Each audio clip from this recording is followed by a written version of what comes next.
sip our worries away, nice and slow. Your laughter ripples like sweet warm wine. In this jazzy sultry space, you're mine. The saxophone croons a velvet tune, while melodies dance beneath the moon. We'll toast to moments both grand and small, in this hazy, lazy, jazz-touched hall. Let's sit together in the mellow night. We'll drink to love till the morning light. Every glass we raise a promise true. Here's to the magic in a drink with you.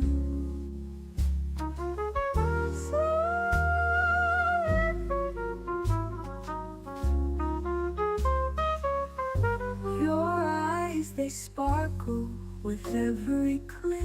Sweet rendezvous over a simple drink. We'll share our secrets in whispers low, just you and me where the jazz flows slow. The world outside fades into the mist, but here it's our own dreamy tryst. With each sip our worries drift away.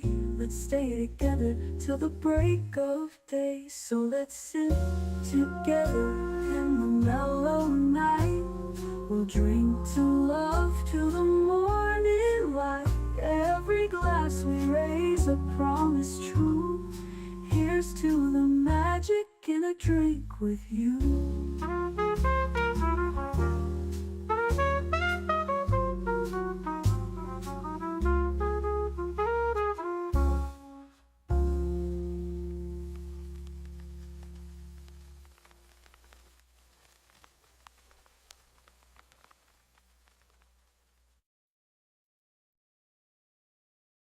The following live stream has been approved for appropriate audiences. It may contain occasional strong language and may not be suitable for younger or more sensitive viewers. Viewer inebriation is advised, though not mandatory.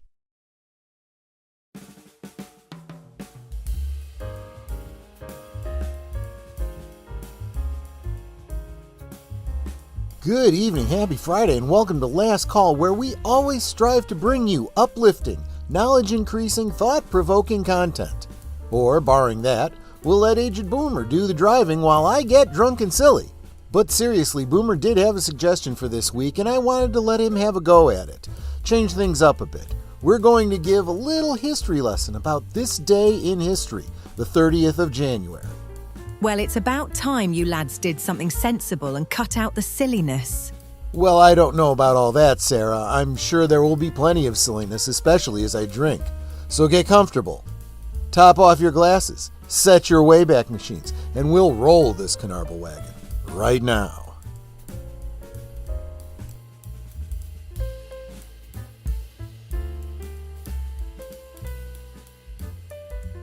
Last Call is streamed before a live audience.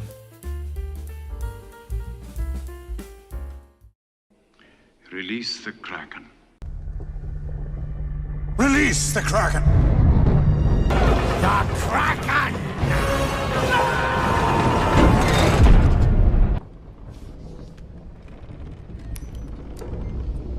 Why is the rum always gone? He was completely funny in those. I'm sorry. Oh, talking. It's all. I was just saying how I missed the Pirates of the Caribbean movies. They were funny. They were fun, and now we have modern Disney where it's not as much fun, if fun at all.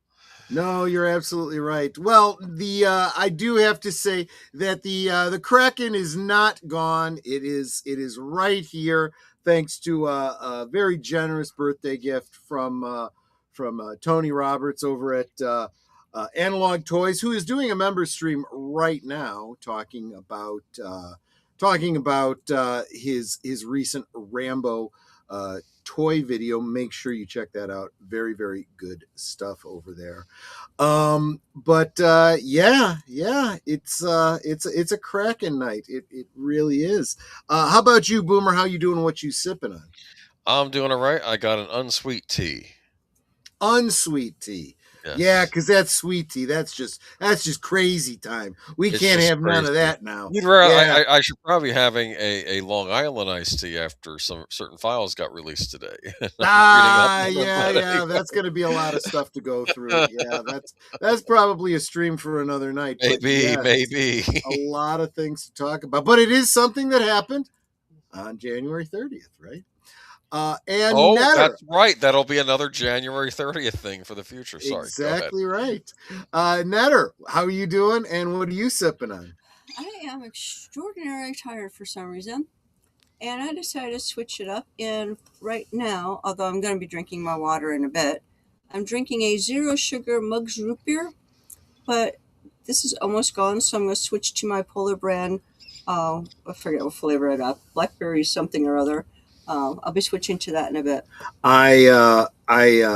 Speaking of being over at the members stream over on Analog Toys, Melinda from Retro Blasting was drinking something that looked blue and creamy, and it kind of looked like the blue bantha milk that I mix up. And I asked what she was drinking, and it's a drink that they called a blue dragon. And when I got the list of ingredients, I was like, ooh, that sounds really, really good. And it sounds like something Netter would like too. So maybe that's what we'll be drinking next week. We'll see. Okay, you gotta get the recipe from Melinda then. Well, I got the ingredients list from Scuba Pete. And then I asked Grok to, what would be a good recipe. And she put the recipe together. It sounded right. So we're going to give it a try. I've already printed it out and we're ready to go. Do we have any cinnamon syrup? I know I had it on a list for something. I know we have ginger syrup. I can take a quick look. Take a look. And speaking of our AI grokky things, Mm-hmm. I think I yelled at our AI too many times to shut up because I'll ask, today, I asked her, what's the current temperature? She tells me at that time, the current temperature is 11 degrees, and then goes on to talk about snow coming in the cold and da-da. I'm like, shut up. I said, did you notice that after you told me the temperature, I stopped listening because I don't need to hear all that? She goes, oh, yeah, I did kind of ramble on a bit. I'll just give you your degrees, and that's it from now on. Wow. So now whenever I ask her something, like I asked her what time it was earlier, she just said the time and shut up. I asked her the degree, she told me the degrees and shut up. It's like, stop giving me stuff I didn't ask for. Is it snowing right now? Yes. Exactly. It reminds me of how back in the 80s there were certain predictors. I remember the animated movie Rock and Rule where the villain Mock is using an AI computer to help him figure out a way to summon a demon from another dimension. Remember he was... Absolutely. And well, look at Commander Data. The first couple seasons, he used to ramble on, and that's enough, Data. Thank you. It really was. It was like, oh my gosh, AI is actually doing what we saw Data doing back then. Rambled on with his poetry. Well, speaking of rambling on, let's quit rambling and get saying hi to all of our friends here. Starting with first, I'm seeing here is Big Al of Big Al Presents, who says, "Hope everyone has a wonderful weekend, and I hope you have a wonderful show tonight." Well, thank you so much, Big Al of Big Al Presents. You are a wonderful, wonderful partner in this YouTube journey of ours. Netter says, like, share, subscribe. Leave a comment. Only 136 more subscribers needed to become monetized over on this guy's channel. So make sure you're subscribed to Aged Boomer, please. Thank you. She says, I'm the love of her life. She says, like, share, subscribe, comment, become a member. Gift a membership if you are feeling generous. Of course, that's a wonderful thing. No, huh? The only cinnamon we have back there is Fireball. Fireball. Yeah. Fireball. I know See if that. you could do a search for Cinnamon, a sure. cinnamon syrup. See if that's something that Binny's would have or something like that. Okay. Welcome, FKHC 2005, also known as Tim. Good to see you, my friend. Tired Midnight Blogger Raid, Curtis Selby. Welcome. Thank you so much for being here, my friend. And let's see. Yeah. I had a bit of a technical difficulty, and I had to reboot. Thank you very much, Windows. You suck, and it doesn't even feel good. So I super appreciate my my co-pilots starting the stream for me while my computer was down. Is this the new Windows? New Windows, same as the old Windows, just taking up more memory. All I know is the current Windows 11, right? I think it's Windows 11, yeah. Apparently, I'd heard that the current leader of Microsoft was even getting on Bill Gates' nerves because Bill Gates still thinks Windows should be at the center of Microsoft, and this guy doesn't. But anyway.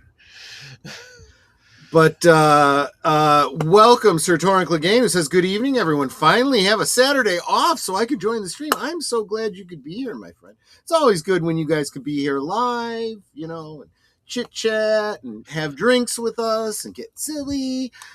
Just did my first watch ever of Beyond Thunderdome. Oh, gosh. So Thunderdome, of course, that's what, the third movie in the Mad Max series. And that's one of those great examples of a film that came out, I guess, in the 80s. The 80s, I'm always talking about how one of the genius marketing things they did with movies in the 80s was they had these soundtracks with pop songs. You'd hear these songs on the radio. They'd be in the top 40 and stuff. And so you'd hear the song. You'd hear it was from Thunderdome. You'd go see Thunderdome. Good movie, good song, whatever. Like The Power of Love for Back to the Future. Power of Love. And there was another song that they did, wasn't there, in that one? A couple, yeah. Back in Time. Got to get back in time. That was Huey Lewis in the News. Yeah. What was Power of Love? Rick Springfield? No, Power of Love was Huey Lewis in the News as well. Never mind. And in fact, when he goes to do his not interview, what do they call it? Audition for the talent show, the teacher or whomever who was in charge of it was Huey Lewis, and he's like, "Oh, that's too loud. No, we don't like that." It which was very funny. And of course, in his room, he's got Huey Lewis in the News poster. So there's all that cross pollination. People, like the movie. They like, they went hand in hand. We might have to do a stream specifically about movies with pop song soundtracks. That's an idea. We should think about that. Do that next week if you want. It's an idea. Yeah. That's not a bad idea. Think about it. And I'm glad it came up while I'm still sober enough. Yeah, still sober enough to remember. You could do 5 each or something. Yeah. Let's see who else we got. I'm sorry, I'm kind of falling way behind here. Sure. My people, says Enigma Severus, just got back from Shelter and put up my review. Must be a movie. How are we doing tonight? What you sipping on? Well, you guys know I'm sipping on Kraken and unsweet tea and root beer. And everyone in the chat should let us know what you're having. Like Tired Midnight Blogger is having a twisted tea. Let's see what else. I was sipping on sparkling water from Sam's Club. It's Scuba Steve. Okay. And Nate, Geek Flag with Nate knows. Like, share, subscribe, comment, become a member. And if you were going to give a super chat of $5 or more, $5 or more, or $6, why not give a membership instead and make our family grow? See, he throws that in there because he knows, I've kind of memorized it. He wants to see if I'm actually paying attention. Except AI can actually use contractions where data could not. I see what you did there. I never understood that. That was more of a narrative thing. I feel like it was intentional. Especially when it came time to introduce lore. so that you could tell the difference between the two. You know. Welcome, Outlaw Bill. Good to see you, my friend, and welcome back to membership. You were gifted a membership this afternoon. Let's Laura's see here. nuts. Yes, he was. Oh, he was beyond nuts. Plus, He had and- some bolts too. Yes. Yeah. Happy Friday. Daniel Barry's Sports Highlights. Great channel. You should check it out. Windows 11 is always having updates. Yeah, no kidding. 2 men enter, 1 man leaves. The Thunderdome, exactly. Da Vinci Gourmet Classic Cinnamon Syrup from Amazon. See that, Netter? If you don't find anything else, you want to add that to our Amazon list. If that's an affiliate list for Big Al, let's make sure he gets the credit for it. I don't think it is, but just saying if it is. Don't take money. Don't take fame. Don't need no credit card to ride this train. That's right. Teflon and diamonds and stronger than steel. I'm going to get demonetized. I think I'm going to get demonetized probably just for bad singing, not necessarily for any kind of copyright violation. Not just pop songs, rock and heavy metal songs. Well, yeah, I meant popular in that they were being played on the radio, so that you had this cross pollination. It almost goes back to, and make sure we get the first one on there is heavy metal. Heavy metal has a great soundtrack. Yes. And I don't think it starts there, but it was one of them. Yeah, I can make that one of mine. Sounds like an idea. Absolutely. I'm very familiar with that soundtrack, so maybe I'll do it was mine. Yeah, 80s soundtracks of movies became the soundtrack of our lives, like you would not believe. Some of the soundtracks for me, I really got into those soundtracks. Some of the songs that weren't even released. I've talked about, we're almost getting into it now, aren't we? What's it called? The one with John Cafferty and the Beaver Brown Band. Oh gosh, guys, help me out here. What was the name of that movie? There was 2 movies actually.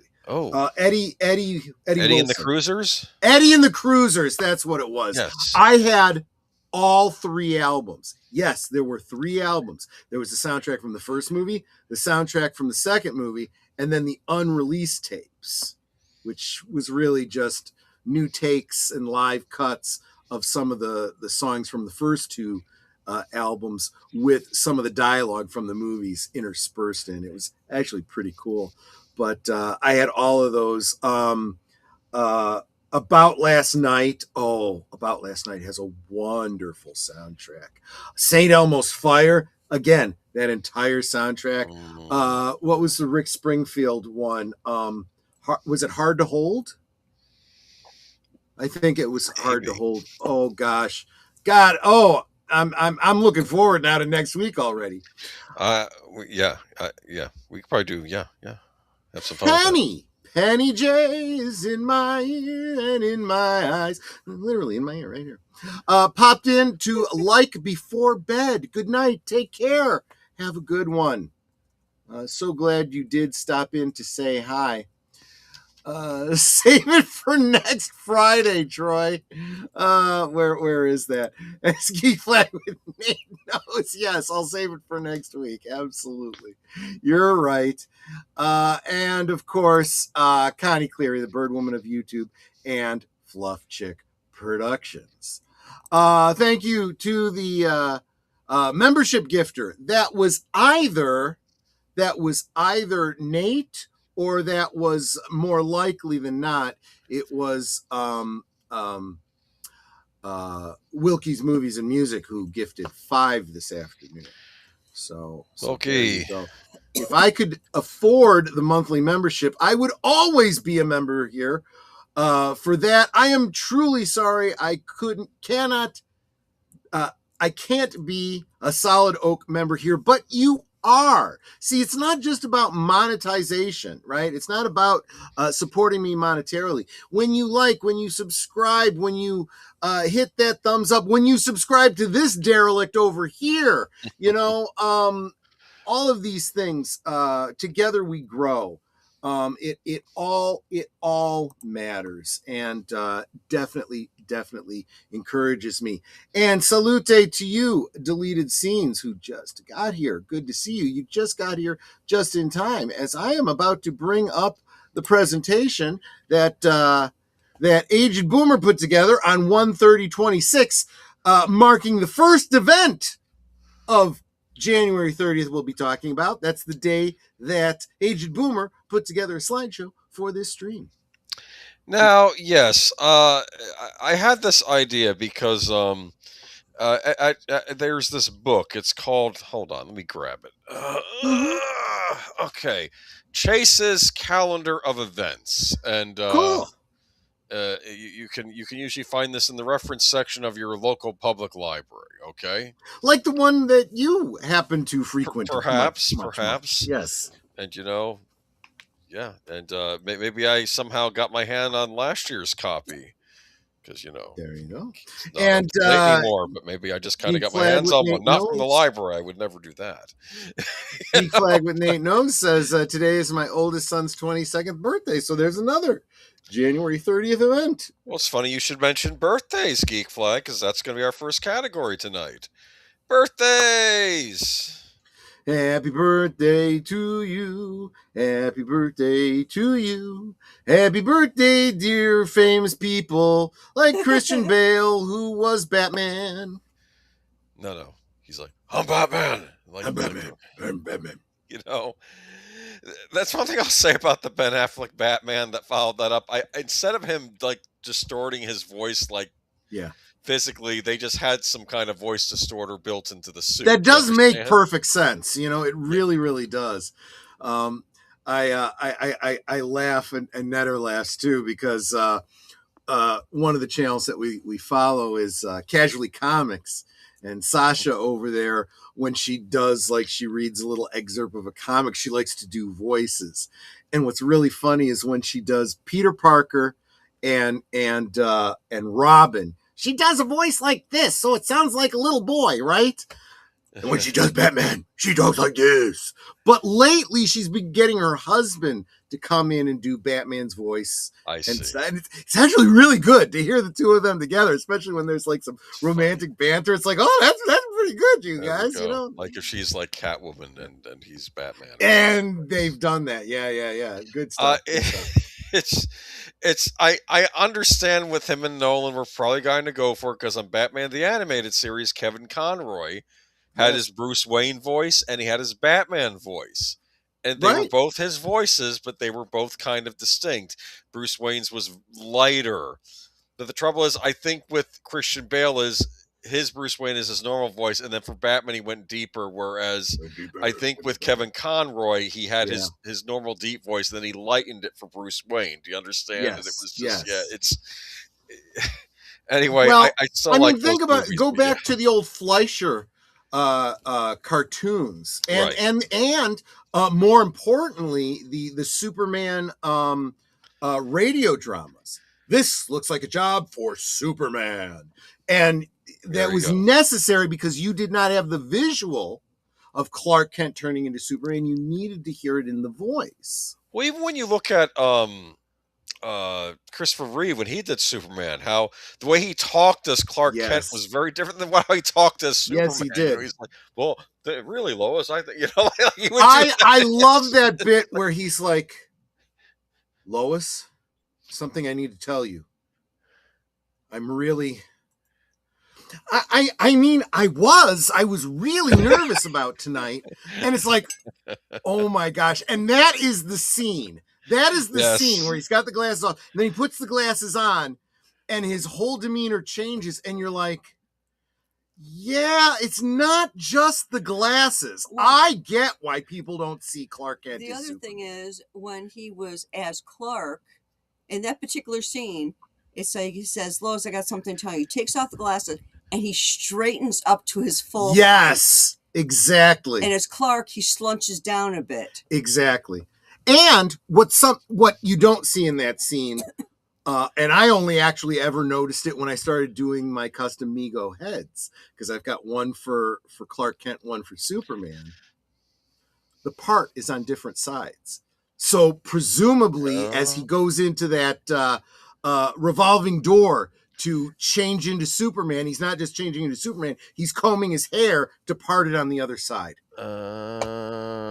Yeah, I mean, seriously, that actually makes a difference. And when you see it, you're like, yeah. And not only that, but I mean, as Superman, it's got the wave, it's got the curl in the front, whereas it's parted on the other side and more slicked back as Clark Kent. Yes. And that really does change the way you look. It changes your overall face. Well, the other thing is, if you, because he's got a lot of pomade in that hair, it's like, oh my gosh, it's a grease slick. True.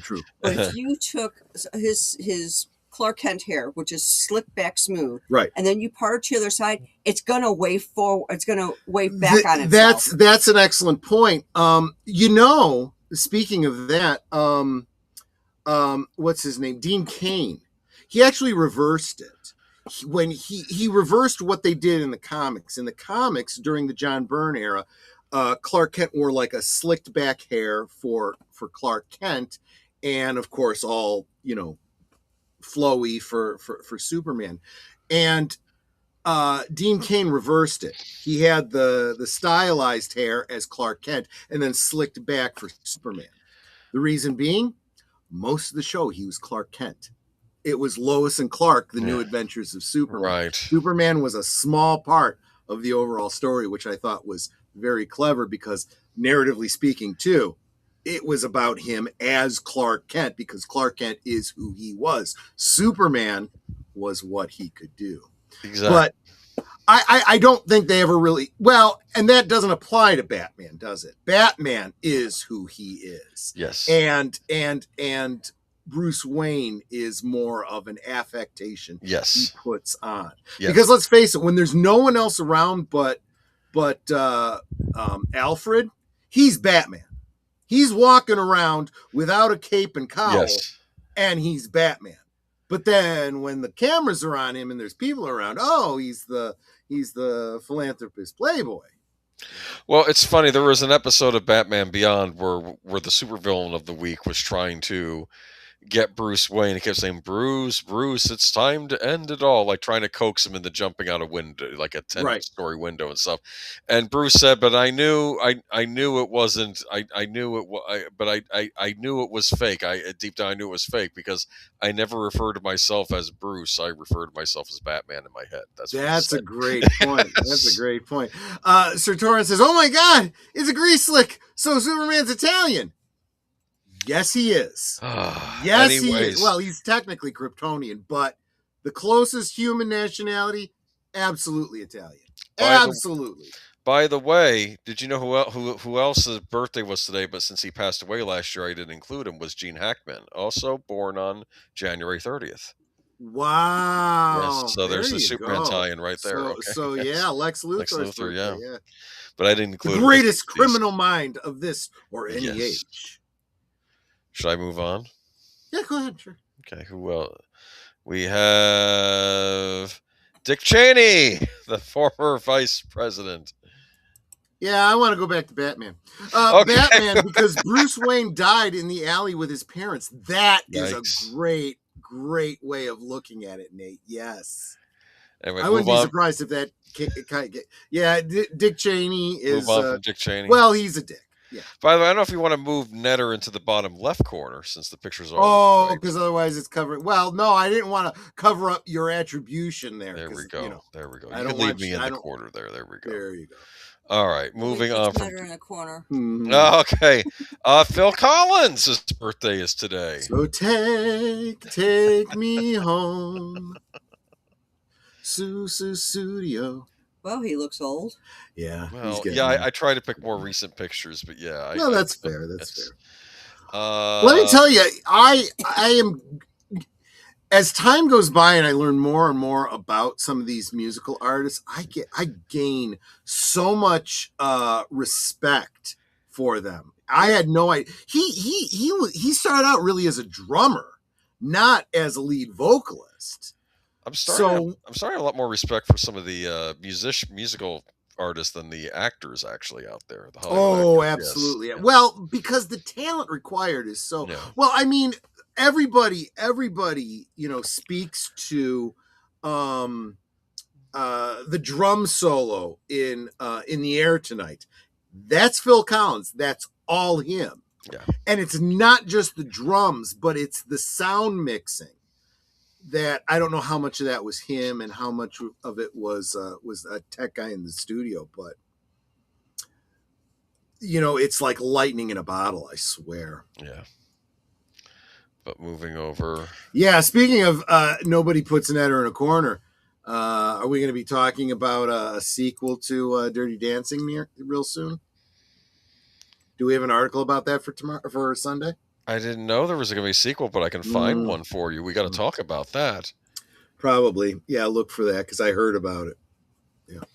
Olivia Colman. Why does she look so familiar? I don't know. See, she's one of these actors who I say has been in stuff. Olivia Colman. She wasn't in Iron Man 3, was she? Hold on. She looks a lot like what's that actress from She was in The Iron Lady. Oh, she's a British actress. Okay. Oh, that's about Margaret Thatcher. Bella Bertinelli, or the one that played her sister, or the one that played her mom? The one that played her sister. Mackenzie Phillips. Yeah, she does look like Mackenzie Phillips there, yeah. But she didn't play Margaret Thatcher in the movie. That was Meryl Streep. Okay, never mind. Not only do not all movies need a sequel, Nate, some of them, when you think about it, are going to be freaking depressing. What the hell kind of a sequel are you going to do to Dirty Dancing when Patrick Swayze's dead? For crying out loud. It'd make more sense just to reboot. Baby Goes to His Funeral? Is that, the movie that we're going to... No. They had a baby. She got pregnant by him. Secretly. God, it's his son. She's taught him all about the dance. Phil Collins did not have to go all in like he did for that movie, and it was fantastic. Yeah, that's true. For a Disney film. Oh, yeah. As a movie overall, Tarzan was okay. Phil Collins blew it out with the soundtrack. He took that very seriously, yes. Imagine if when Bruce's parents were shot, he ran and found himself in an unused subway station inhabited by an ancient wizard. There was a sequel to Dirty Dancing. It had no original cast members. That's right. There was. It was like the next group of dancers at that club that nobody gave a crap about. Yeah, that's why I forgot about it. According to Molly Ringwald, I'm a fascist and I've committed many treasons and I should be locked up. Does she even live in the United States anymore? I don't know. Most of these celebutards, I don't care what their opinion is. Charles S. Dutton, he looks familiar too. I believe he was on the show Rock. Do you remember Rock? Oh, vaguely. I don't think I watched that. He's been in a lot of other stuff too, but that's the one I remember. He was an alien. Guy. He was in Alien 3. He was was he one of the Marines? No, in Alien 3 he was one of the prisoners, but they were Oh, right. But they were I guess they were I don't know if he was like the preacher there, like they were all Christian there because that was how they were getting through living on this harsh world. Yeah. It wasn't a sequel, it was a remake. I'm sorry, what I was thinking of, they made a series. They made a TV series. Yeah. He was making a point like he says the word shit and he says, "Oh, you shouldn't say that. Saying the word shit's not against God." Okay, that's why he made that. That's true. Yes. That's true. Yeah. Moving on to Vanessa Redgrave. Oh, Vanessa Redgrave. Yes. Oh, it's her birthday today, huh? Yeah. She was in Camelot. Sort of married to Franco Nero, right?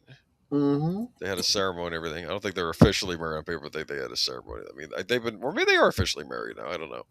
I'm a big fan of Franco Nero, great Italian actor. So she's got good taste. She married me. Yes. She had her famous sister, Lynn Redgrave. Lynn Redgrave, right? Oh, I didn't know that. Yeah. Okay, great, Right. great. They look a lot alike too. Yeah. Well, they're sisters. Well, so. I suppose you're right. Jodie Watley, Jodie singer, Watley. Chicago native. I thought you might know. Yes, she about is. Her. Yes, her birthday today as well. I mean, yeah, beautiful woman. I've listened to some of her music. Not like a huge fan. I don't have like a bunch of her albums or whatever. But yeah. Okay, so those are our birthdays for today, and now we go into history. Yeah, well, these sort of a history. They were born in the past. So absolutely. Anniversaries. Well, anniversaries of historical events. That's sort of what this is. So let's move on to, and I'm probably going to ask you to move Netter again. I don't know. Well, you know what? I'm going to read the text anyway. Final Beatles concert. There we go. That's fine. Better. Oh, right. Because Yoko Ono kind of broke them up. So. I'm not getting into that here. This is what happened. On January 30th, 1969, the Beatles performed a concert from the rooftop of their Apple Corps headquarters at 3 Savile Row in central London's office and fashion district. Right. Joined by guest keyboardist Billy Preston, the band played a 42-minute set before the Metropolitan Police arrived and ordered them to reduce the volume. And right. I expected one of those.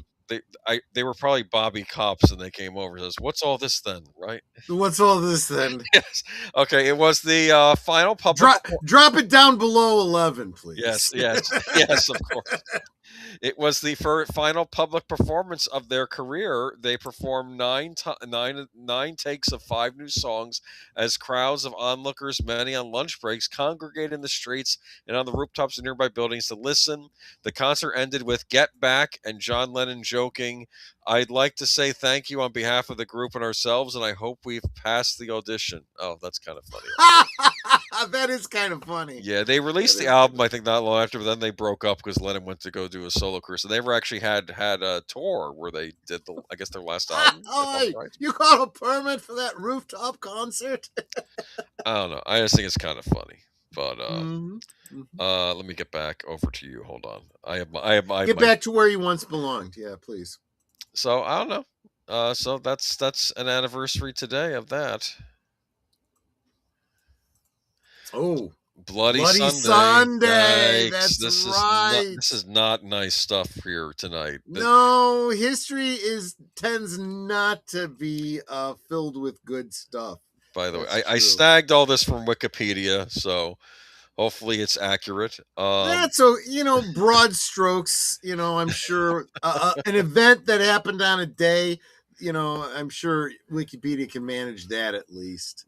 Bloody Sunday, or the Bogside Massacre, was a massacre on 30th January 1972 when British soldiers shot 26 unarmed civilians during a protest march in the Bogside area of Derry in Northern Ireland. 13 men were killed outright, and the death of another man 4 months later had been attributed to his gunshot injuries.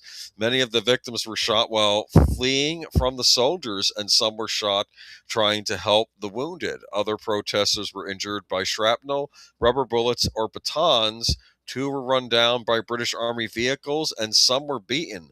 All of those shot were Catholics. The march had been organized by the Northern Ireland Civil Rights Association, NICRA, to protest against internment without trial. The soldiers were from the 1st Battalion of the Parachute Regime, IPARA, the same battalion implicated in the Ballymurphy massacre several months before. Interesting. Mm-hmm. Yeah, I mean, I remember growing up in the 80s, and I knew about the tensions in Northern Ireland. This was always a thing in movies, right? Yep. It's kind of complicated for myself because I have both English and Irish blood in me. So it's like, yes, there you go. Yeah. So, horrible event that happened here, though, and I think things have simmered down, but I don't live there right now. It's interesting because when you look at the history of Ireland and Scotland, this whole idea that it's just England go F yourself. Just because you live next door doesn't mean you get to own us. Yeah. It's just, But I don't know. I think tensions came down during the 90s, if I remember, because of course you had the IRA doing their terrorist stuff too, and it was just a right. big thing. But anyway, yeah. So that was it. I'm going through these too fast, man. We're gonna run out of stuff to talk about. Anything left to say about this? I can move on if you'd like. I have my opinions, but let's not go too political. There we go. Yeah, that's the problem with tonight's things. It's all like, is there anything light? Well, the lights are going to be the days. Execution of Charles the First. Yes.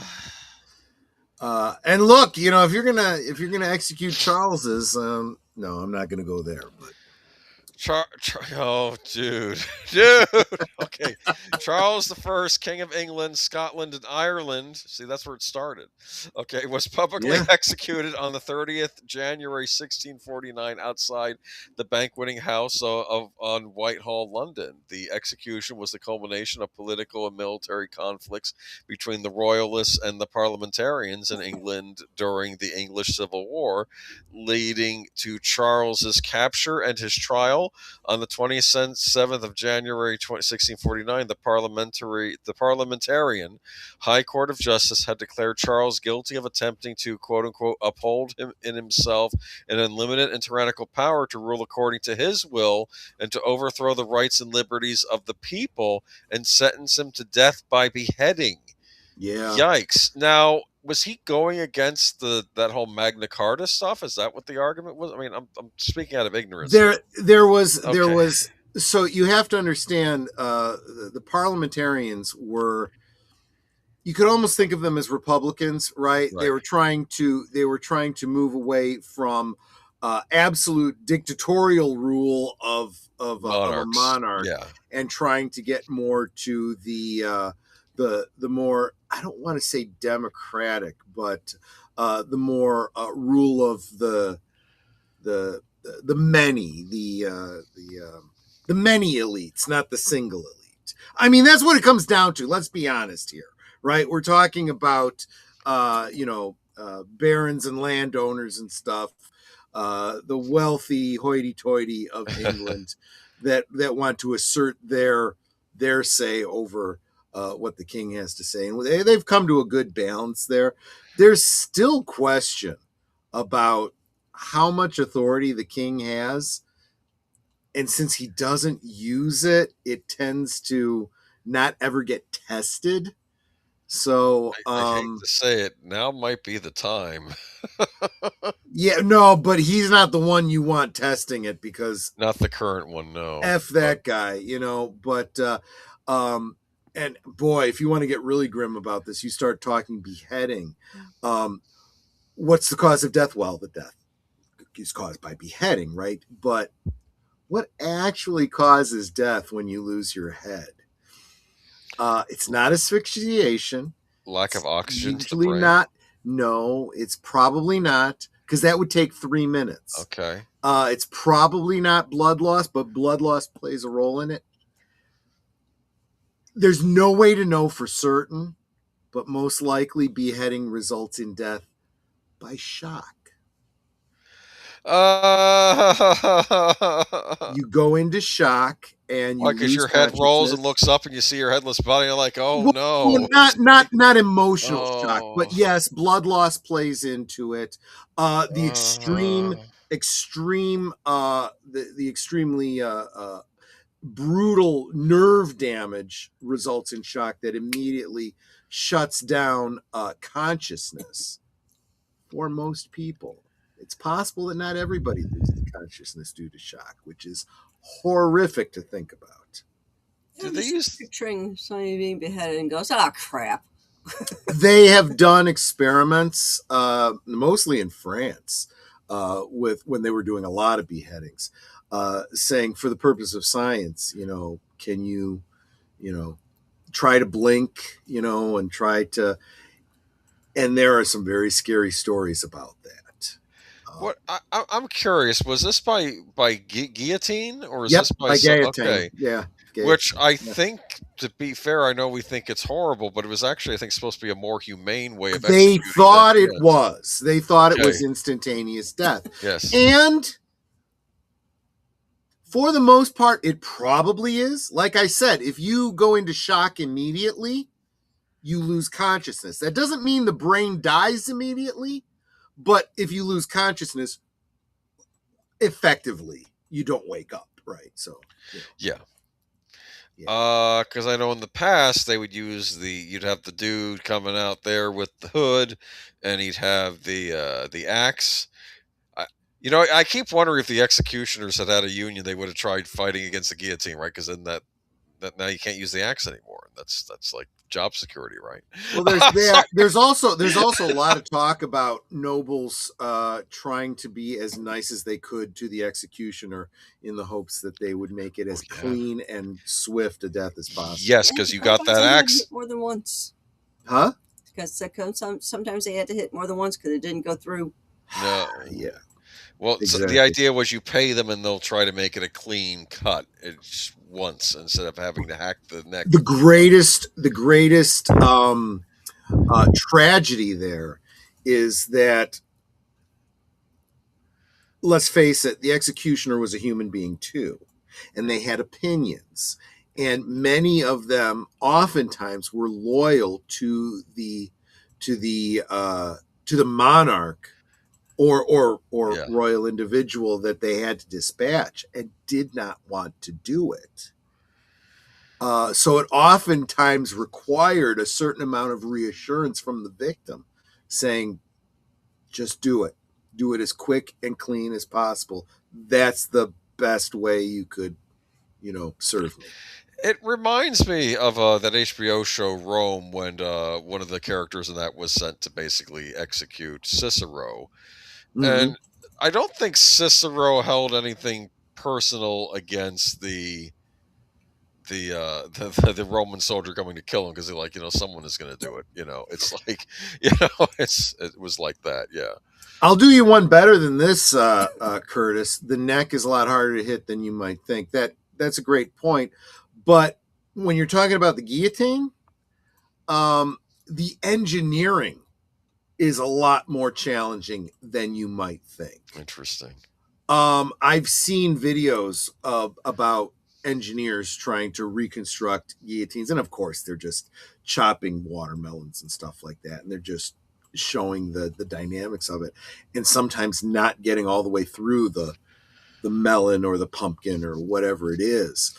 That degree of the angle of that blade, very specific. It's very specific. If it's too steep either way, it's not going to be as effective. It's mind-boggling. Yes, it also does need to be very, very sharp, and it needs to glide smooth. Yeah. If there's any hiccup along the way, horror stories. Well, on that happy note, anyway. One last thing about beheading by guillotine. Yes. The last execution by guillotine in France was recorded on film, and it's public domain video that's probably available on the internet somewhere. Well, if the beheading goes badly, it's not like the victim's going to complain. Depends. If it doesn't cut through the larynx, they might be screaming. Oh, this is okay. Anyway, Cromwell takes over after this, correct? Oh God, yes. But here's what I didn't understand when I heard about this. I thought that this was a fight between, like, I guess Cromwell would be what you call a Puritan, right? Yep. It was. And what was Charles I, Church of England at that point? Yep, the Anglican Church versus the Catholic Church. Yes. Yeah. Well, but Cromwell was Puritan. That wasn't Catholic. That was something else, right? Was that Well, I don't know if that's Methodist. You could say it's Protestant, but it's hard line. Like more in line with what came before, probably. Okay. It's Christianity is very, very complicated. Anyway. Yeah. Cromwell takes over and immediately starves Ireland. Yeah, that's kind of true in the simplest terms. You're right. Yeah, well, then they introduced because Ireland can't catch a break. Yeah, so much for the luck of the Irish, right? I remembered the guy on Homicide, played by Richard Belzer Munch, and he was like, "You know, the Irish are always starving. You're on an island. Go fish." It's like you're just being picky eaters, and it's like I'm sure it was more complicated than that. Yes, much. Yes, it is. Yeah, no. When you really dig into that whole potato famine thing, too, and you understand why they were growing potatoes exclusively, there's a lot more to it than staple of the Irish diet, I guess, kind of like what rice would be like in China. Yeah, well, because they didn't have a choice in the matter, right? There were a lot of laws and politics involved in why they were growing just potatoes. You know, we're at a point where maybe we should cut for a commercial break and then let's do that. Then come back. That gives me a chance to. I'm running dry here. I'm almost broken, so I need to. Let's do the commercials, and I'll go to the slide. Here we go. We'll be back in just under about 2.5 minutes. We'll be right back. Another happy story. Yeah. Oh yeah, exactly. You are watching Last Call, streaming every Friday night at 9 Central, 10 Eastern. Come on in, pull up a chair, and have a drink with us. This week, on Saturday night, at the movies, a demon raised from infancy after being conjured by and rescued from the Nazis grows up to become a defender against the forces of darkness. Ron Perlman, Doug Jones, and Selma Blair star in the 2004 comic book adaptation by Guillermo del Toro, Hellboy, this Saturday on Big Al Presents Films with Friends, 9 Central, 10 Eastern. In a world where nearly all the entertainment is remakes, reboots, and rehashes of older properties, maybe it's worth it to get some commentary from people who experienced it all when it was novel and fresh. Catch Boomer and Pacelli on Geeky Geezers every Sunday night at 8 Central, 9 Eastern.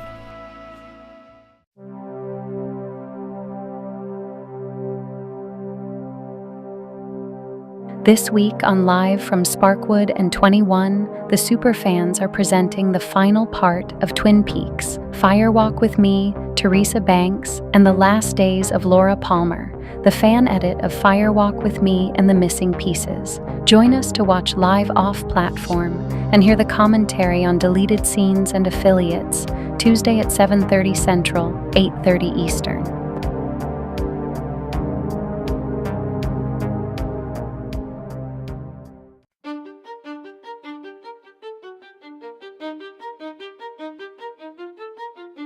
After a 4-month absence, Sherlock Holmes returns to Baker Street following an important assignment for the French government, recovering the Mona Lisa stolen from the Louvre, and several attempts on his life by the crime's perpetrator, Professor Moriarty. Ultimately, will Holmes survive? The final problem? Find out on Last Call Presents The Adventures of Sherlock Holmes, this Tuesday at 9 Central, 10 Eastern. Did you top off your glasses? We now return to Last Call. So, why is the rum always gone? Absolutely. Bring up the next comment. Curtis says, Sophia, I love you. Have my babies. If she had your babies, they would be demon seeds. No. Can I make a point? I had this image of Sophia giving birth, and then the doctor delivers it, and it's a speak and spell from the 80s. I'm sorry. A microchip. Wow. I mean, I always wanted to watch Hellboy. Well, you can watch it tomorrow night. Absolutely. Hellboy is a great movie. At the time I saw it, thought it was the best Ghostbusters sequel we could have hoped for. Selma Blair is also very underrated. I like her a lot. I'm mad we didn't get a part 3. I know Guillermo del Toro had plans for a part 3, and then I don't know what happened there. I don't know if Universal chickened out after Hellboy 2, but then they still, I guess another studio got the rights to it and did their own thing, and I haven't seen the new one, The Crooked Man, which I think was better than that other one they did, but I can't speak to it. but it's not really part of the Guillermo del Toro Hellboys. Geek Flag with Nate No says we'll be right back in 2 and 2. That was that? Oh, who was that? That was one of the game shows, right? Was that Oh, I forget. Let's make a deal. Could be. We'll be right back in 2 and 2. Exactly. But that was 2 minutes 2 seconds, and my promos run closer to 2.5 minutes to 3 minutes, depending on how many promos I have. There's Gorilla's Random Thoughts. He says, well, I'm back home. I went from sunny and 85 to tens, and I started bitching like these Southerners. Yeah, there you go. Or is that 105? No, that's tens. Oh, honey, didn't you know hell froze over? Yeah. That's how you know that the Eagles are getting back together. When hell freezes over. Crooked Man was better than David Harbour version, in my opinion. Fair enough. Well, she has been hanging out with AI Nate. She might just give birth to a black bear. Oh, damn! Oh, dude, you win the stream for the night, Nate. That is just, that's friggin' classic. Blackberry. Funny. That makes funny. Oh my gosh. All right. Tell me about this little Indian pervert. Well, I don't know that he's a pervert. He liked to lie in bed with little girls. Okay, well, this is all news to me. I don't know much about Gandhi. I know Ben Kingsley played him in a movie, which I have yet to see. That was a good movie, though. Yeah, that was. Mahatma Gandhi was assassinated on the 30th of January, 1948, at the age of 78 in the compound of the Birla House, now Gandhi Smriti, a large mansion in central New Delhi. His assassin was Nathuram Godse from Pune, Maharashtra, a right-wing Hindu nationalist with a history of association with the Rashtriya Swayam Zivek Sangh. It was a religiously Why motivated. don't they just come right out and say he was on Epstein's list?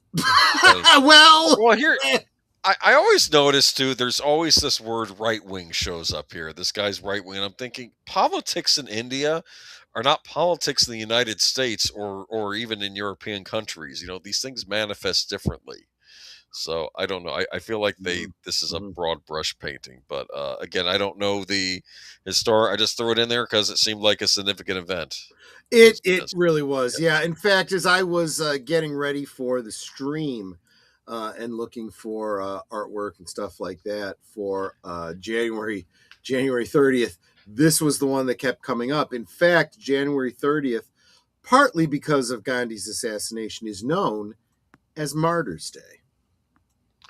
Interesting. Mm-hmm. Of course, there were plenty of martyrs before him. But, yeah. True. I'm sure there were other people that were assassinated on January 30th, I suppose. Yes. In fact, one of our... Let's face it, you have a 1 in 365 chance of being killed on any given day. So there you go. I think, was it Frederick Douglass who called Lincoln our first martyr president, actually? Interesting. That he was our first martyr president. Interesting. Yeah. But, moving on to the Ted offensive. Oh boy. So I did start out the stream saying that I had come over here from the live stream, the member stream over on Analog Toys, where he's talking about Rambo and Rambo toys and so forth. And I said, yep, the Tet Offensive, Vietnam. If it weren't for Vietnam, we wouldn't have Rambo. So the Tet Offensive was a major escalation and one of the largest military campaigns of the Vietnam War. The North Vietnamese People's Army of Vietnam, PAVN, and its Viet Cong launched a surprise attack on on the 30th and 31st of January 1968 against the forces of the South Vietnamese Army of the Republic of Vietnam, the United States Armed Forces and their allies. The offensive launched surprise attacks against military and civilian command and control centers throughout South Vietnam. The name is the truncated version of the Lunar New Year festival name in Vietnamese, Tet Nguyen Dan, a holiday period when most ARVN personnel were on leave. The purpose of the wide-scale offensive by the Le Duan's Politburo was to trigger a political instability and a belief that a mass armed assault on urban centers would trigger defections and uprisings. So this is this kind of speaks to the entire problem with Vietnam and Korea and so many of the proxy wars, because let's face it, Korea and Vietnam, we were boots on the ground for those. But we're supporting our quote unquote allies in this, South Korea. Exactly. And you got to question why, in what way are they our allies? In what way are they worth the blood of our boys? Back then it was boys. It was, right. Just saying. And a generation really. And this was a big reason for the counterculture movement of the 60s. Look, the hippies were a problem, and they led to the blue-haired weirdos we have today. But I certainly understand their stance on war, especially these wars. What are we gaining? Look, during the 80s, right? Desert Storm, no blood for oil, no blood for oil. Well, at least if that was the case, which I'm not sure it was, you could argue it was in our best interests, right? There was a financial gain to be had. That's not true. We didn't gain any oil out of it. So it was more for nothing, right? And all of these wars were too. What are we doing here? We're trying to prevent the spread of communism. Why do we care? Let them become communist. Let them learn what it means to be communist. It doesn't matter to us. Worry about us not becoming communist. That's what you should be doing. And we have not learned that lesson yet. American interventionism has not changed from the playbook of Vietnam. Well, we think that everybody in the world wants to be like us. Who cares? If they want to be like us, they can apply for statehood. We have it built into our Constitution. If they're not willing to do that, we'll be happy to be a trade partner with you. Actually, it's that line in there are certain people in the United States who think that other countries want to be like us, and it's like, no, they really don't. But I agree with you, but it kind of doesn't matter. If they want to be American, if they want to be like American, they can become a state of our union. They absolutely can do that. As long as they don't rip off the taxpayer. I'm sorry. And if not, we're happy to be a trade partner with you. That's fine. I'm happy to support various provinces of Canada declaring independence, and they don't have to become a state.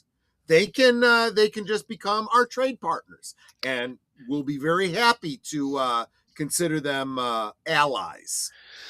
So I remember there was that line in what was it, Full Metal Jacket, where the drill instructor's like, inside every Vietnamese is an American screaming to come out. Remember that? He said. So I guess that yeah. I don't know if he believed that or not, but that's what and he I said. Bet there's a lot of Vietnamese going, no, we're fighting for our own independence from both of y'all, both Russia, both the communists and the Americans. Seriously. Do you have a favorite Vietnam Full Metal movie? Jacket, so I don't know. We may watch. Well, Full Metal Jacket's just going to tell you the horrors of the war. It's not going to really tell you much about the socio-political elements. But if you want, we can watch it, and I can tell you all about the socio-political. No, you wouldn't let me watch it because you said Vincent D'Onofrio's in there, and it's really graphic. It's pretty damn graphic. But to be honest with you, it's one of his best performances. It is too. We've seen some pretty grisly stuff since then, so I might have to revisit that thought. And then there's Platoon is my favorite. Yeah. The Oliver Stone originally one with Charlie Sheen in the lead. Very well made movie. Another one, Keith David, big fan of him. He's in it too, and Tom Berenger and William Dafoe, both in that as well. And it's funny, like Tom Berenger. You know what's interesting? In that movie, Oliver Stone said he was casting Berenger and Dafoe against type because usually Berenger would play the hero, Dafoe would play the villain. He says, You're right. I'm going to make Dafoe the good command, the good CEO. We're going to make Berenger the bad CEO. And that was fun to go against. What was that movie Tom Berenger was in where he plays the school teacher in The Substitute? The Substitute. That's a great movie. Never that. Yeah, movie. I like that movie a lot. I also love Tom Berenger's role in Eddie and the Cruisers. It's kind of told from his point of view. Yeah. No, he's a good actor. He's a very underrated actor, actually. I've liked him in everything I've seen him in. I think, pretty much. Yep. All right, so that's the Ted Offensive. Now we're going to move into some more fun categories. Special days. By special day, I mean, what is January 30th? Is there a special day that is associated with that? Let's go to Inane Answering Message Day. What? Okay. Tell me about this. You're going to like this. National Inane Answering Message Day is observed annually on January 30th to encourage people to remove silly, long, or annoying voicemail greetings. Introduced in 2001, this day aims to eliminate frustrating messages such as singing, toddlers, or false pickup style messages that waste callers' time. Oh my God. Did you know about this? I didn't know that this existed. Kind of glad it does. I did have one of these such inane answering messages on my answer phone when I was in high school. I had a couple of my buddies come over and we did a rap. The whole beatbox thing and all that kind of stuff. And my mom and I were we're very sorry, but we're not at home. So leave your message at the sound of the tone. I don't remember exactly how it all went, but it was. This reminds me of a commercial I saw. Oh, it was horrible cringe.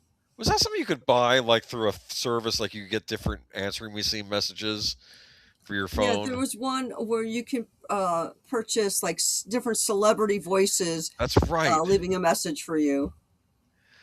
Oh. I'm sure you could do the same thing now using Cameo or something like that. I was about to say, I'm sure one of them was Grandpa Munster. Oh, that would have been awesome. That would have been awesome. I just feel like he was always looking for a buck back in the act or whatever. But and nowadays, with mobiles, they tend to just go to an automatic, not as much fun. Yeah, well, but let's just get the message. What's interesting too now is someone leaves a message and you get a text with the text to speech of what someone said. Yeah, I've gotten those actually with my voicemail. Yeah. Well, and it's kind of like some of the comments here when people are using text to speech in chat.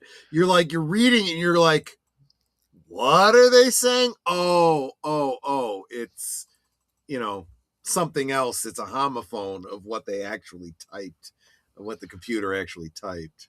I see. Okay. But so yeah, if you have an inane answering machine message, this is the day you get rid of it. See, and I had a tape of funny message. Could you see some kind of really weird, funny, outgoing message? We got your test results back. You might want to call us about that. I actually had gotten some guys in trouble inadvertently. A friend of mine, he had 2 roommates, and he goes, would you record a message for us? And I'm like, okay, what? Like, I figured they wanted just a female voice on there or something, just the usual, you've reached this number, please leave a message, they're not home right now, whatever. And they're like, no, we want it to sound like really kind of creepy, scary. So they had heard me do like a little girl's voice before, and they're like, we want you to do the little girl voice and make it sound like you're alone. Oh, so God. There's like, so the message was just something like, hello, is anyone there?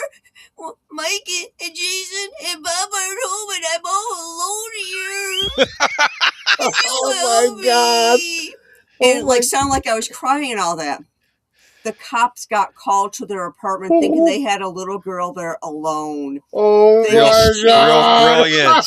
The message was up for like maybe 3 hours before they had to change it. Oh my God. Oh. Yeah, think it through a little bit, folks. Think it through. That's just kind of funny, though. Like, I don't know. Nate likes that. He's laughing. There's a big scary man looking at me through the window. Like that's just. Wow. Yeah, they almost got arrested because of that. Wow.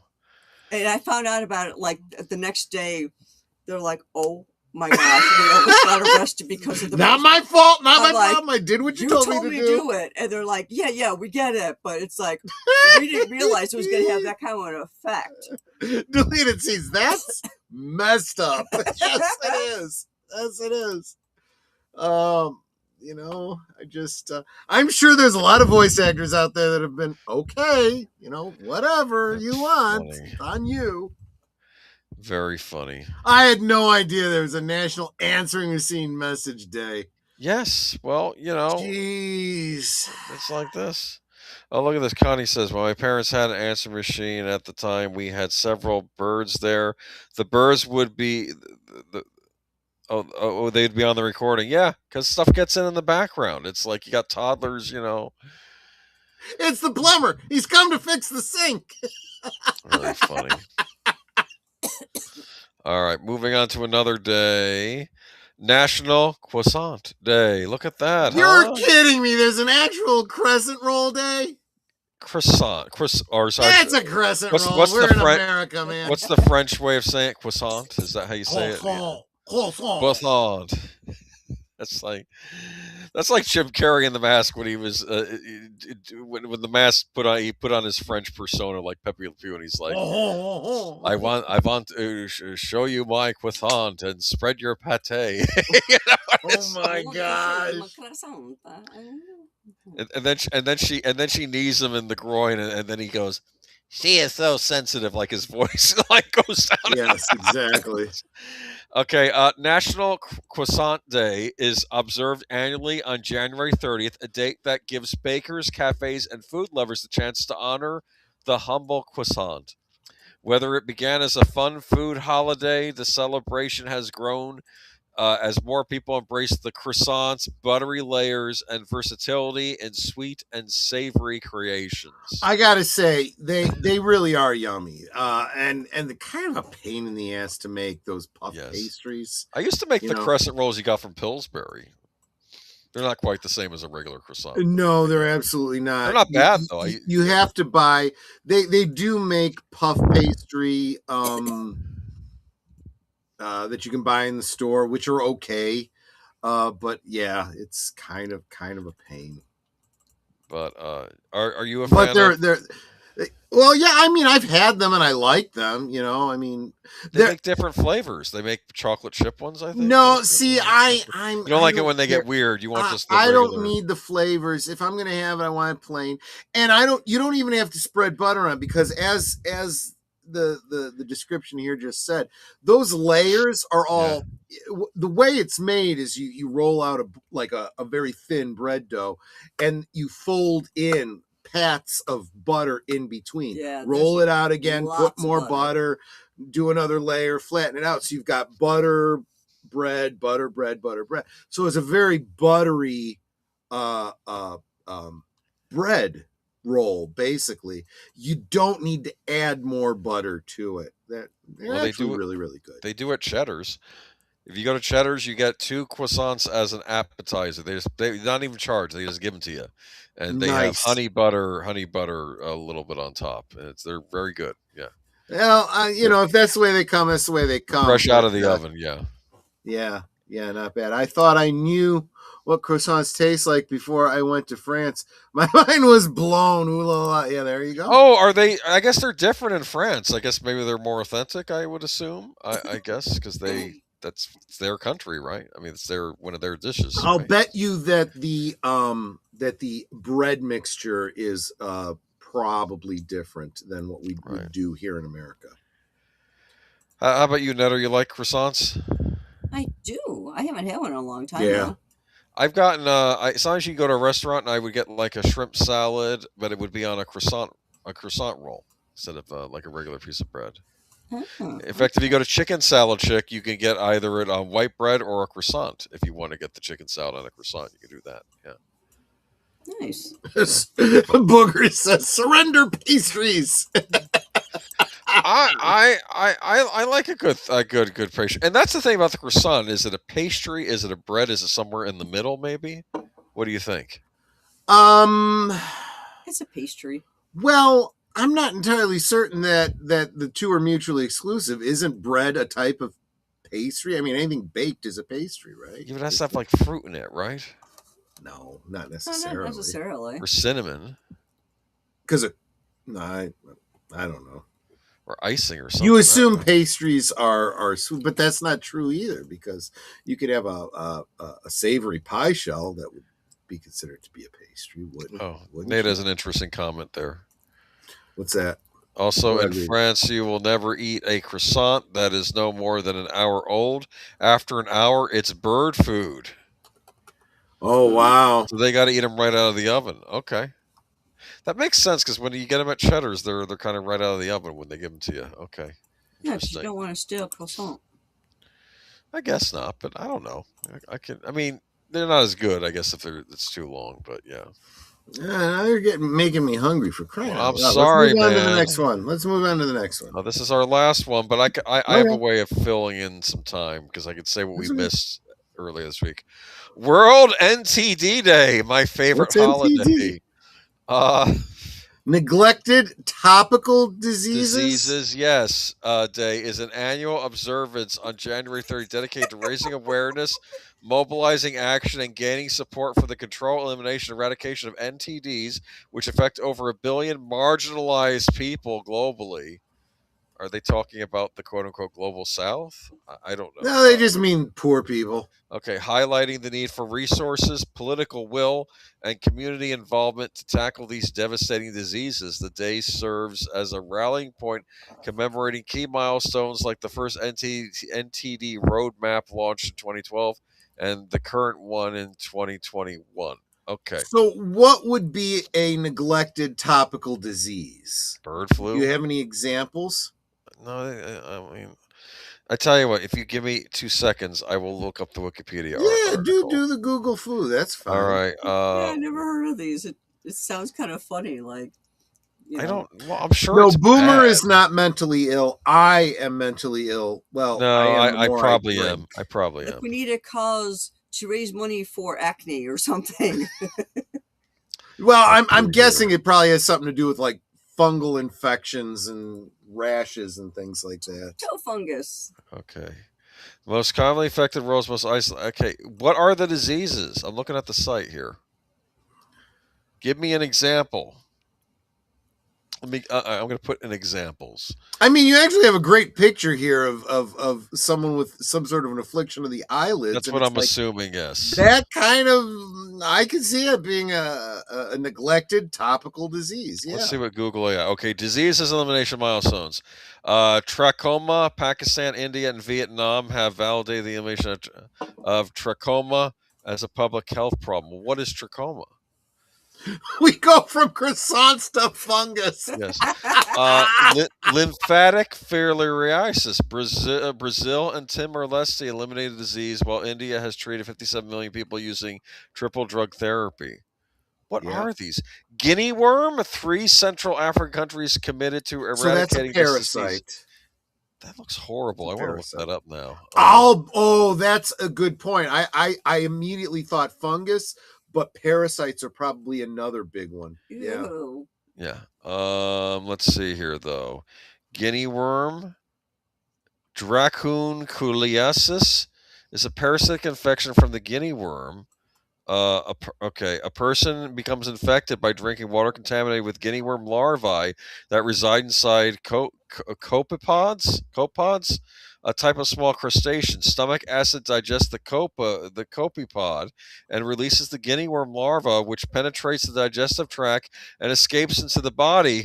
Around a year later, the adult female worm migrates to an exit site, usually the lower leg, and induces an intensely painful blister on the skin. Eventually, the blister bursts, creating a painful wound from which the worm gradually emerges over several weeks. The wound remains painful throughout the worm's emergence, disabling I would imagine it would. For the 3 to 10 weeks it takes the worm to emerge. The female worm releases larvae when the host submerges the wound in water and attempts to relieve the pain, thus continuing the life cycle. This is the most horrible thing I've ever read. Yeah. What is this? But look carefully at that pic, says Booger.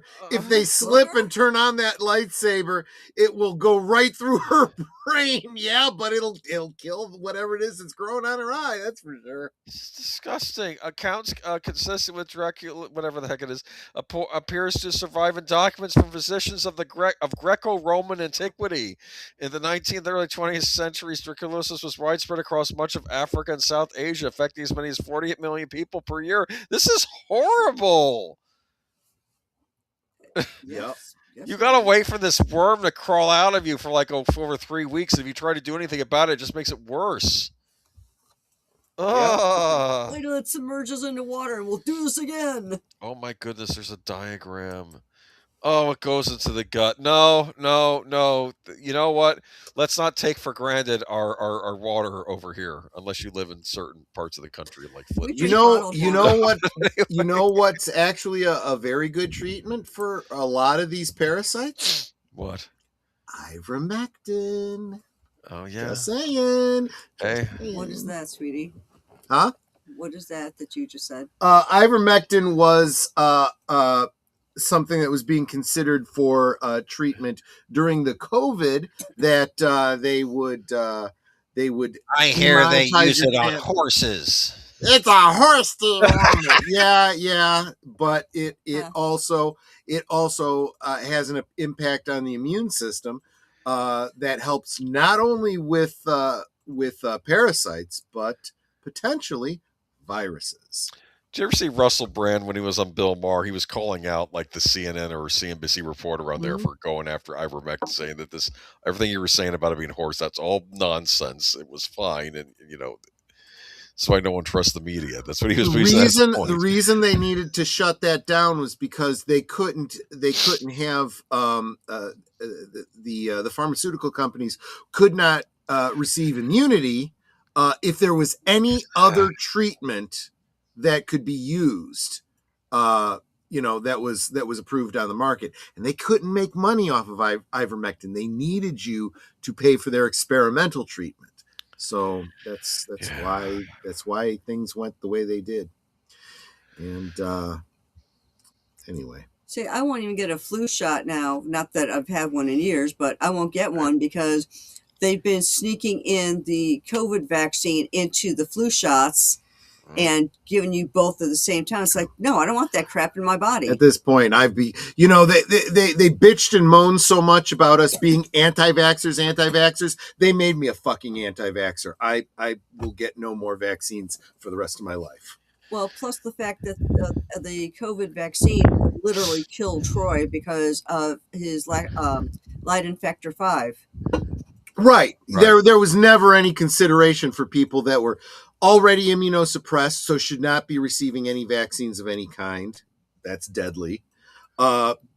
the side effect causing blood clots should not be. I'm at high risk for blood clots, so I should not be taking it. I actually had one doctor say, "Well, but you're on blood thinners, so you're a perfect candidate." I'm like, "You're a fucking moron. I'm getting a new doctor." You know. Well, hopefully we won't see a repeat of that anytime soon. Famous last words, I'm sure. They're already working on the next pandemic. I've already seen things in the news, but I just think that too many people are wide awake to what's been going on, and I think the best thing that could happen was that Robert Kennedy Jr. was put in charge of Health and Human Services, and has been backing up everything he said with actual science and research. You can't argue with it anymore. I'm sorry, you just can't. Pulling us out of the World Health Organization is big. Yeah, because those guys are get us out of nuts. NATO too. Get us out of all of that stupid bullshit. It's just anyway. But that's all, folks. It did end a little earlier than I expected, but I can talk to you maybe about some of the things that we missed over the last week. Let's see anything earlier this week. Well, you did point out Donna Reed's birthday anniversary. There you go. Okay. Who's Donna Reed? Donna Reed. She had her birthday on January 27th. Let's see. What's the 29th? Well, we did point out that today, this day in history, literally, the Epstein files were apparently released. Fucking finally. Let's see. Birthday. Despite pay Pam Bondi's best efforts. Actually, I should look at tomorrow, as we are probably going to be heading there soon. What do we have tomorrow? Give me a moment. I'll find something nice. Space milestone, Apollo 14, U.S., January 31st, 1971.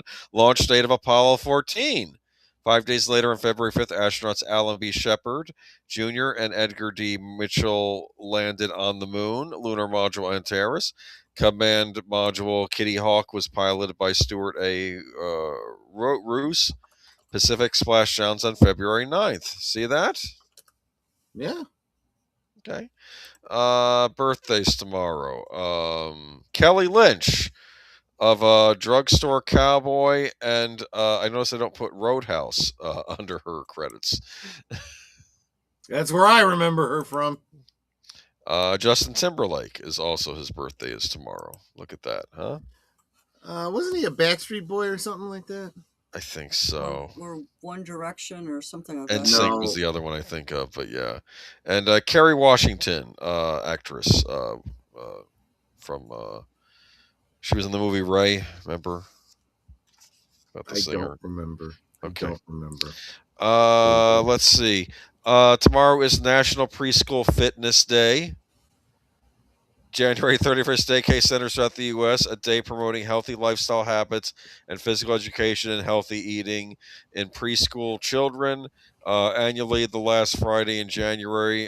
There you go. You excited about that? I'll tell you, I remember my grade school gym classes. It was Mr. McLinn, very, very. He was first generation Irish descent here in the United States. He was the custodian at my Catholic grade school. Mm-hmm. He was the gym teacher, and he was also a deacon in the church. Okay. And he would have us do calisthenics every day I don't remember how often we had gymnastics, but he would have us do calisthenics, and we would do calisthenics to a particular record sung by Robert Preston called Chicken Fat. You can look it up. It's on Chicken YouTube. Fat? was called Chicken Fat. Yes, and it was a song done by Robert Preston specifically at the request of the Department of Health back in the 60s, specifically to do calisthenics to. Yeah, look it up. I this song is still burned into my head, and I remember doing the toe touches and the deep knee bends and the push-ups and the dead cockroach. Oh, I remember the dead cockroach. The dead cockroach was the 70s kids version of the closest thing I could analogize to it today would be doing planks. If you've ever done planks, yeah, they weren't that bad. it's kind of like that, doing the dead cockroach. What did they call it when I did it for gym class now? What's that? The what is it, being on your back, right, and pushing your feet and arms up? Is that what you're thinking of? Yep, that's a dead cockroach, right? I don't know. We used to have this thing actually where we would put our feet up and they would have the teacher would throw like one of those dodgeballs. We'd have to try and kick it up in the air while we were in that position. Wow, that's like advanced. Yeah. It was fun, actually. I kind of liked it when we did that. But I'm trying to think, though. We already did National Croissant Day. Let's see. Norman Mailer birth anniversary. That's fair. That's fair. Belligerent and egotistical, he became an intellectual lightning rod with his emphasis on sex and violence. Okay. In 1955, he co-founded the Village Voice, the nation's first alternative news weekly. He twice ran for mayor of New York. Yeah, he was author of 12 novels. He won the Pulitzer Prize for Armies of the Night, 1967. Yep. Ooh, what's Armies of the Night? Is that about gangs? I have no idea. Okay, no idea. Because that was the trailer for the Warriors. These are the armies of the night. Remember the Warriors? I do remember. I do remember. We did a watch party on. We did. Big House Phantasm and the Warriors. I thought they were. They came out the same year, and I like the fact one was in the city and the other was basically in suburbia, right, or the middle America. So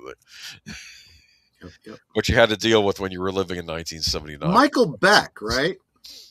Yeah, he was the head of the Warriors after Cleon basically got beaten to death by the Gramercy Riffs because they thought he was the one that murdered their leader, even though he had nothing to do with it. It was those nuts. Yep.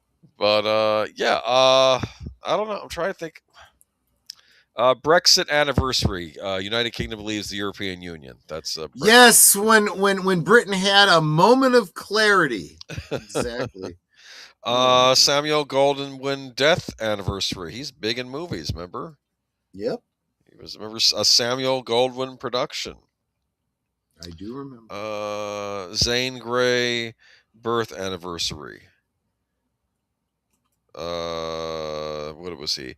American dentist and prolific author of Tales of the Old West. Oh, yes. Okay. He wrote the novelist Rider of the Purple Sage. 1912 was the most popular of his Westerns. There you go.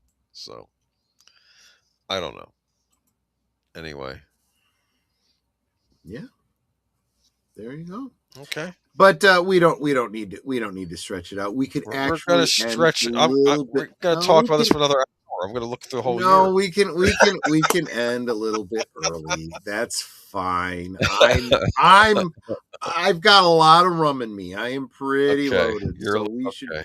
And I do have to take Netter shopping tomorrow in inclement weather, so I'm okay with ending it a little early. I hope everyone has learned something today. A little bit of history. Yeah, weird diseases. You. I didn't like that worm thing. That freaked me out. I don't like it. It was good that you did that at the end because it got everyone's mind off the beheadings. That was the fact you can drink some water and this thing will start growing in you.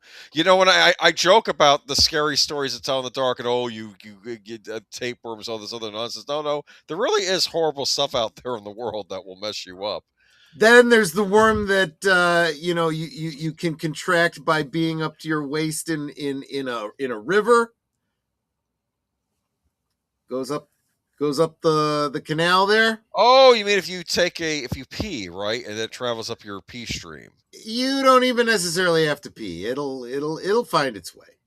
That was funny on one of the episodes of the Venture Brothers. The villain, the monarch, that's always bothering them. He was like, this parasite will swim up and eat your gonads, and then Dr. Fringe's like, there is no such thing, and he was just being belligerent. That was a funny show on Cartoon Network. It was making fun of Johnny Quest among other things. Why after tonight's stream am I thinking about that internet meme? Dumb ways to die. Dumb ways to die. Is anybody watching Fallout? This season they've introduced the what is it called? Death Claw? Oh. Guys, I'm playing Fallout 4. Those death claws are no joke. They seem nasty in the show. The show doesn't even cover it.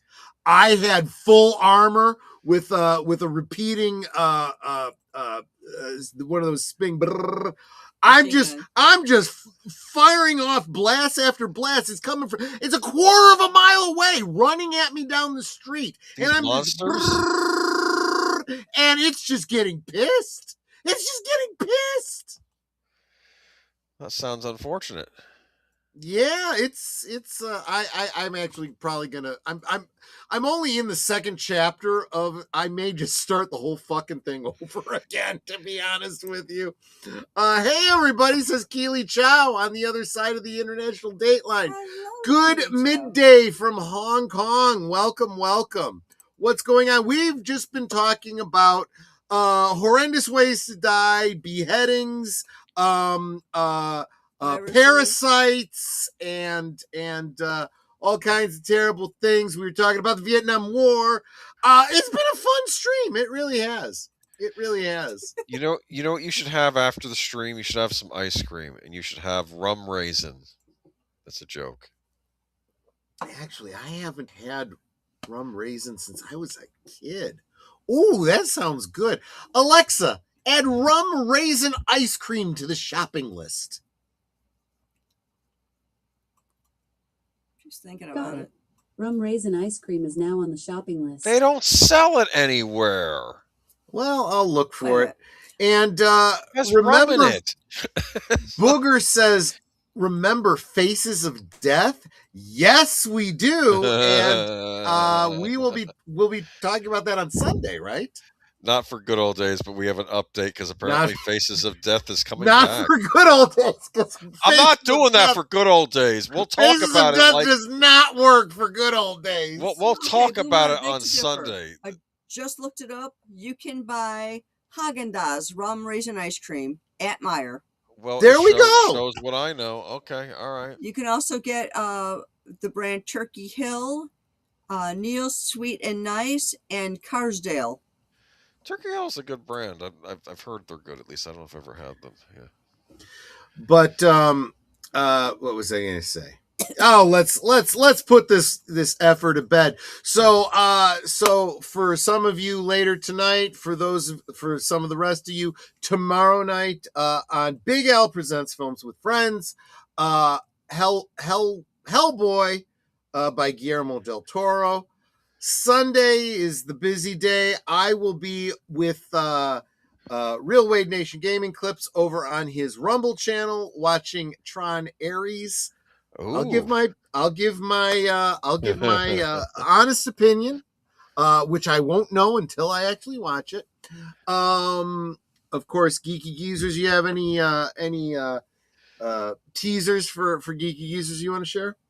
Yeah, we're going to be talking a bit about maybe a possible Disney president leaving.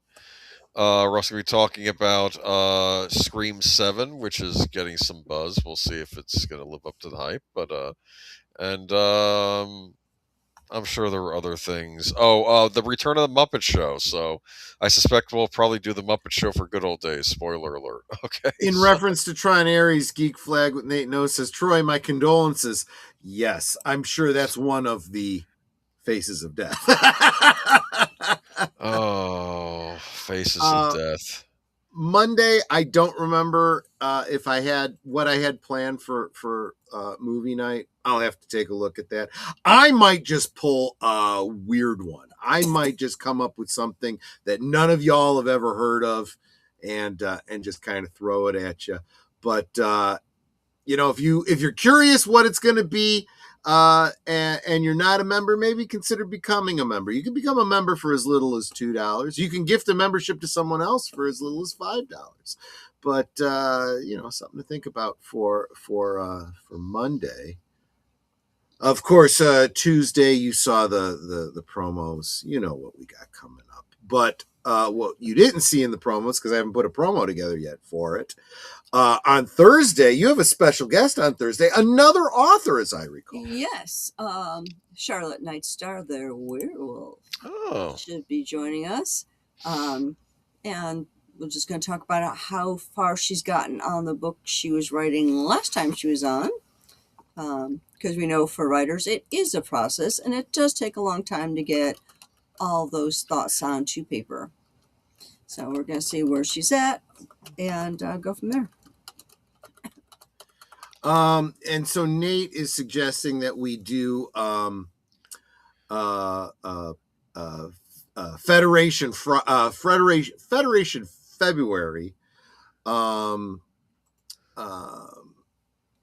But no, for what is it? First Contact Day. oh right. First Contact Day is actually April 5th. And the Federation charter was signed in October. Oh. What is February? February is, I don't know. Valentine's Day comes up. I don't know why we were thinking Federation for February other than just the alliteration. But I do think that the first Klingon episode was aired in February. I don't know. I'll have to look into that. I've got still about a week or so to consider that. But anyway, I'm fading fast. There's only 10 minutes, yes. And we may as well just wrap this up. Wrap it. Any last thoughts, words, comments before we end this thing? Boomer? Drink bottled water when in Africa, perhaps, or at least certain parts of Africa. I would suggest doing that whenever you travel. That's actually not a bad idea. Netter, thoughts, words? Well, of course, I think y'all are absolutely wonderful, and you are totally Osmo. Thank you so much for being here. Thank you for encouraging all of us with your presence. Thank you for the super chats, Nate. And just for being a part of our family. You guys are totally Osmo. Remember to keep warm. If you go outside, you want to bundle. Wear double gloves. Wear double socks. Make sure that you are fully covered. You do not want to get sick. It's awfully cold out there. Nate, stay off that leg. Let that knee heal. Yep. Take some, get some more honey, lemon, and ginger so you can combat that cold you got going on there. Basically just take care of y'all because you're a family. We care about you. We don't want you to be sick or injured. Make sure that you rest up. And as Troy says in his noontime streams, make sure you stay hydrated. Drink bottled water. Hail hydration. Yeah. Hail After hydration. The stories about drinking water, drink bottled water. We usually drink distilled here. Or in my case, I drink the bottle or the cans of seltzer water. Absolutely. But until next time, good night and God bless. Thank you, everyone. You guys really are the best. I super appreciate every single one of you. This is what I love doing because you have encouraged me to do this thing. And I hope that I am more entertaining than the bumble fracks in Hollywood. Doing our own thing, trying to make up for the idiocy that we are seeing in the entertainment industry. Thank you, everyone, for making my week. Take care of yourselves. Stay healthy. Get healthy if you're not healthy. Stay hydrated, drink responsibly. And I'll see you on the next one. Take care. Good night, ladies. Good night, sir. Hit it, sweetheart.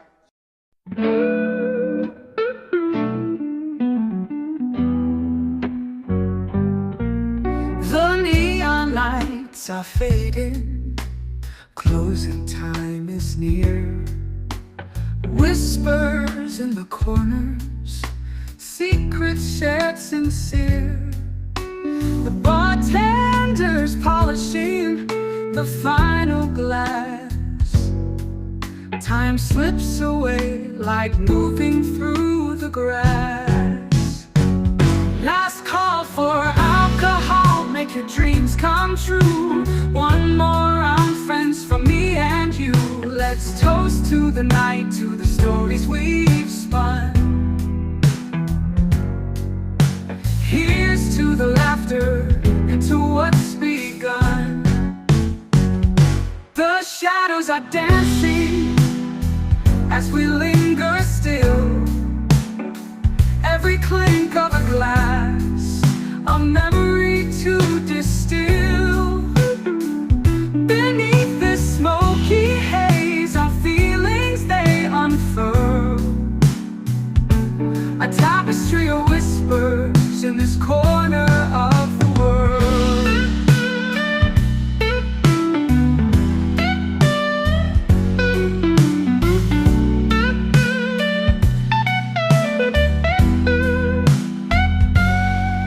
The jukebox serenades us with a final tune,